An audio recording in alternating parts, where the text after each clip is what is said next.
काल आपण जे अतिक्रमण सुरुवात केलेली होती ती सेव्हन हिल ब्रिजपासून ते एकता चौक या याच्यापर्यंत आपण ती अतिक्रमण निष्कासनाची म्हणून केलेली होती आणि ह्या कारवाई दरम्यान आपण काल 144 एवढी अतिक्रमण कच्च्या आणि पक्क्या स्वरूपाची आपण काढलेली होती।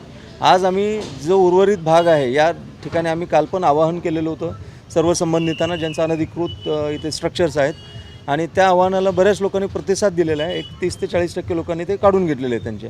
मात्र उर्वरित जे अतिक्रमण आहे ते आज आम्ही आमचं मनपाचं अतिक्रमण निर्मूलन पथक आज इथं दाखल झालेलं आहे आणि आज आम्ही इथून प्रथमतः भाजीपालेवाई चौक इथपर्यंत जाणार आहोत आणि त्याच्यानंतर पुढे आनंद गाडे चौकापर्यंत आम्ही आज आमची कारवाई करणार आहोत आणि या पूर्ण स्ट्रेचमध्ये आम्हाला अपेक्षित आहेत साधारण 120 ते 130च्या घरामध्ये अतिक्रमणाची संख्या आहे।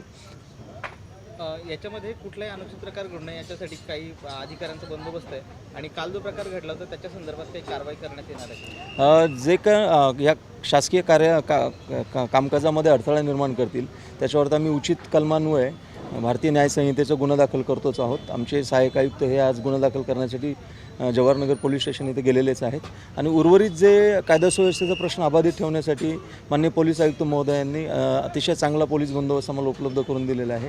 लोकांनाही आम्ही ज्या पद्धतीने सांगितलेलं आहे की प्रशासनाला सहकार्य करूनच आपल्याला पुढे जायचं आहे। शहराचं एक सौंदर्यीकरण असेल बाकीच्या गोष्टी असतील या गोष्टी आपल्याला पुढे जाऊन या शहराच्या विकासासाठी एक मोठी पाऊलवाट ठरणार आहे। तर बऱ्याच लोकांनी त्याला सकारात्मक प्रतिसाद पण दिलेला आहे।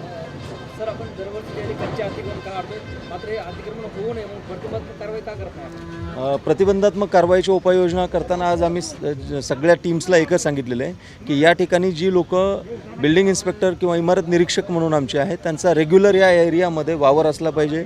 जे काम सुरुवातच होत असेल त्या कामाला त्याच स्तरावरती जर थांबवण्याचा आपण प्रयत्न केला तर पुढील काम होणारच नाही।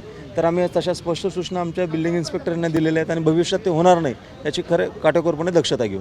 गाडी चौकाच्या अतिक्रमण कारवाईनंतर पुढचं मोहीम कुठे राबवली जाणार? गाडे चौक जो आहे आनंद गाडे चौकाच्या पुढे एक महानगरपालिकेचा आणि स्मार्ट सिटीचा एक रस्ता जाणार आहे। साधारण 15 मीटर त्याचं हे दिलेलं आहे लेंग्थ आहे आपली आणि त्या रस्त्यावरती एक 300 मीटरचा स्ट्रेच आपला पूर्ण झालेला आहे। जो उरलेला 200-2.25 मीटरचा स्ट्रेच आहे तो आता आम्ही पूर्ण करून तो पण काढणार आहोत जेणेकरून तो अखंड रस्ता हा कनेक्टिव्हिटीसाठी नागरिकांना उपलब्ध होऊ शकेल। थँक्यू।